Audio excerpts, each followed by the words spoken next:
ทุกคนค่ะมื้อนี้อ้อนนะมีเรื่องสิมาแจ้ง PFC นะเรื่องจากว่าน้องPFC ก็อาจจะฮู้อยู่แล้วว่าอ้อนนะมีพี่สะใภ้เนาะเป็นคนไทยนั่นก็คือจังหวัดพัทลุงเนาะล่าสุดนะคะทุกคนเนาะล่าสุดคือพูดยังไงอะว่าจะไหนสิเว้าล่าเลยคือแบบตื่นเต้นนะทุกคน คือมีสะใภ้นะเฮ็ดหมูแดดเดี่ยวไว้นะทุกคนคือแดดเดี่ยวเฮ็ดหมูแดดเดี่ยวนี่บ่แม่นสิว่าโล2โล3โลนะ5-6โลทุกคนค่ะโอ้โหความใจดีของเพิ่นน้องคนไทยนี่แม่เพิ่นก็คือสิดีใจนะอ้อนบอกแม่เพิ่นเลยแล้วว่าพี่สะใภ้ลูกไผ่เจ้าหันเฮ็ดหมูไว้ให้เด้อแม่เด้อคือเพิ่นก็ส่งมาทางอ้อนเนาะเพราะว่าอ้อนก็จะส่งเมื่อบ้านให้ประมาณเขาจะส่งของมื้อนี้นะทุกคนขนส่งลาวไทยเนาะเพิ่นก็จะส่งของมื้อนี้อาจจะฮอดประมาณวันจันทร์นะทุกคนวันจันทร์ก็ได้กินนี่ทุกคนอ้อนจะให้เบิ่งบ่ได้เฮ็ดแค่หมูแดดเดียวเท่านั้นนะทุกคนทำหนังวัวด้วยเนาะเพราะว่าที่บ้านเพิ่นก็มักกินอีหยังทางไก่คนเขาบ่ค่อยกินนะแต่ว่ามักนะแล้วก็พี่ชายของอ้อนก็มักเฮ็ดนำเนาะทุกคนทั้งสองคนเพิ่นมักเฮ็ดนี่อ้อนจะให้เบิ่งทุกคนความว่ามันหลายอันนี้ร้อนเนี่ยอันนี้คือหนังวัว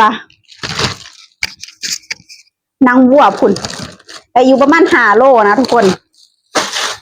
นี่ทุกคนสิ่งที่อ้อนตกใจที่สุดนะอ้อนคิดว่าดำโล2โลไอ้ยังพี่สะใภ้เพิ่นฝากมาให้เนาะที่ไหนได้นะ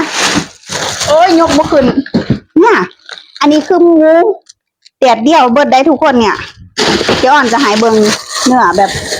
เนี่ยมันเป็นจังไดเนี่ยเนื้อมันสิเป็นแบบงามๆเลยทุกคนเนี่ยอ้อนจะให้เบิ่งคนเนื้อมันงามเนี่ยนี่ย่านแต่แม่บ่ได้กินเนาะเบิ่งพุ่นเพิ่นมักแบบอย่างดีอย่างแซ่บด้วยแหละแดดกัดดีสุดๆเนี่ยเพราะว่าช่วงนี้ช่วงดำหน้าเนาะช่วงลงไร่ลงนานะทุกคนทางบ้านนะ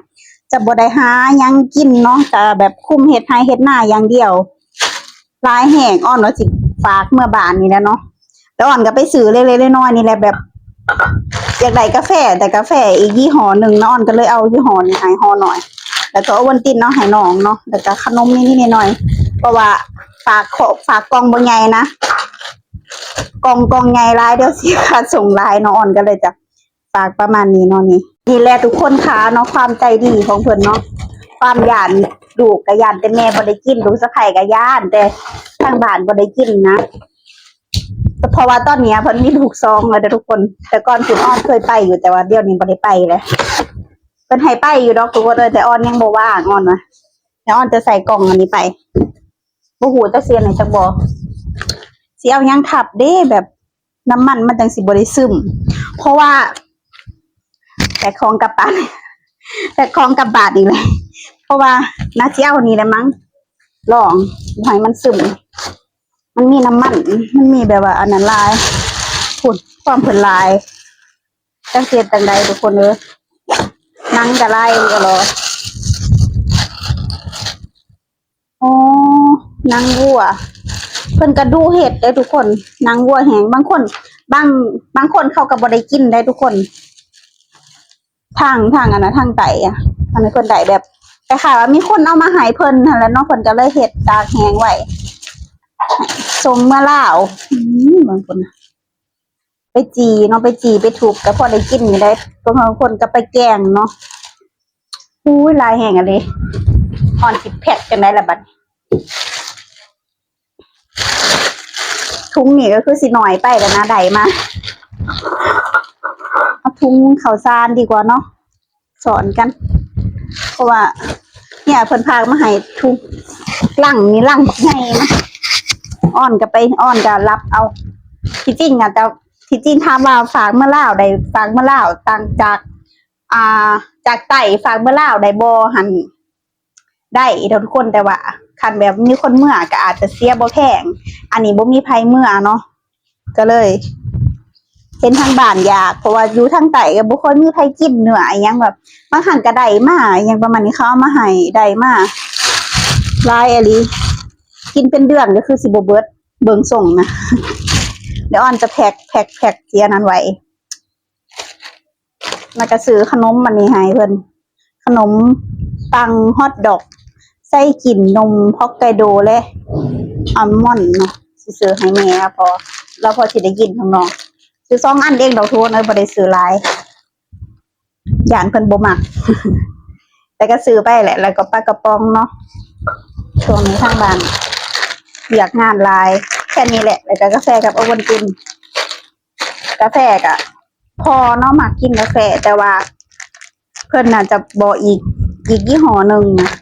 แต่ว่ามันบ่มีในนี้นะเพราะว่าเซเว่นมันบ่ได้ว่าสิมีหลายยี่ห้อให้เฮาเลือกก็เลยซื้ออันน้อยไปก่อนเนาะกินไม่ผ่านก่อนให้เพิ่นค่อย อันนั้นน้ำลังแล้วก็เสื้อนักเรียนใส่สิเนาะแล้วก็เสื้อน้องอยากได้เสื้อเด็กช่างโอ้ยจะมันเพิ่นอยากได้ไปขอมาให้ว่าสันทีจะขายบอกไปขอมาให้เห็นน้องเห็นอ้าวมากเพิ่นว่าเนาะก็เลยไปขอน้ำนักเรียนมาให้ที่เขาเรียนจบแล้วโอ้ยเอาน่ะแต่มันยังให้อันนั้นใส่มันยังให้น้องใส่นี่แหละก็บ่ได้มีลายเนาะแต่สิหลักๆก็คือของกินนี่แหละนะทุกคนต้องแพ็คแล้วก็ไปส่งต้นกล่องมันบ่น้อยไปบ่นี่ แค่ใส่นั่งก็เต็มเลยอาลีเลยใส่นั่งก็เต็มแล้วอะบ่ได้เอ้ยบ่มีอีกบ่กล่องยังไงกว่านี้จักหน่อยหรือว่าใส่กล่องนี่บ่ส่งมาบ่ได้ทุกคนเด้อที่แรกว่าสิส่งกล่องนี้ อันนี้ใหญ่โพดบ่อันนี้ก็ได้ใหญ่โพดกล่องใหญ่กล่องนี้ก็ใหญ่โพดนะทุกคนกล่องนี้ก็น้อยโพด เฮ็ดจังได๋ล่ะบัดนี้ใส่กระสอบบ่ได้บ่เปลี่ยนแผนใหม่แล้วทุกคนค่ะใส่กระสอบเมื่อซะดีสุดนี่กระสอบนี้มันกั้นน้ำแบบว่าแบบนี้แหละแต่บ่ต้องแบบนี่ทุกคนค่ะนี่อันนี้เลย1 บาทว้ายจะคล้องก่อนอันนี้จะเอาไว้ดูเท่ามันดีกว่านี่พวกปลากระป๋องไว้อันนี้เอาใส่กระสอบนักกันเลยเรียกแต่ว่ามีแต่ของกินเบิดนะทุกคนเลย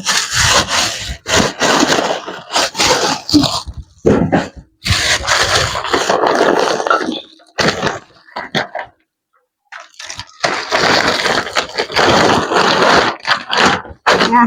ใส่จะเอาใส่นี่เนื้อหมูกินได้หลายเดือน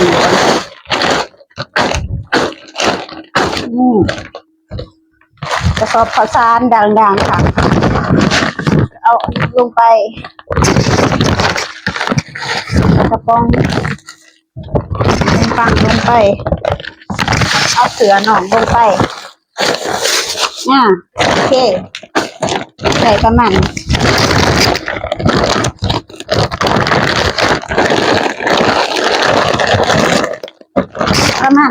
คนค่ะเนี่ย หมกลายคองกินเอาเชือกหมักเบิดเลยได้เนาะมันมีเลยซ้ำหนึ่งพอดีประมาณนี้เลยทุกคนนะเดี๋ยวให้แฟนแบกไปทุกคนค่ะที่เจ้าฝากเมื่อบานเนาะเดี๋ยวเขามาหับเอาค่ะว่ะก็จะมีเจ้าอื่นนำเนาะบอลได้มีแต่ของอ่อน อ่อนกระสอบหนึ่งกระสอบหน่อยนี่แหละเนาะ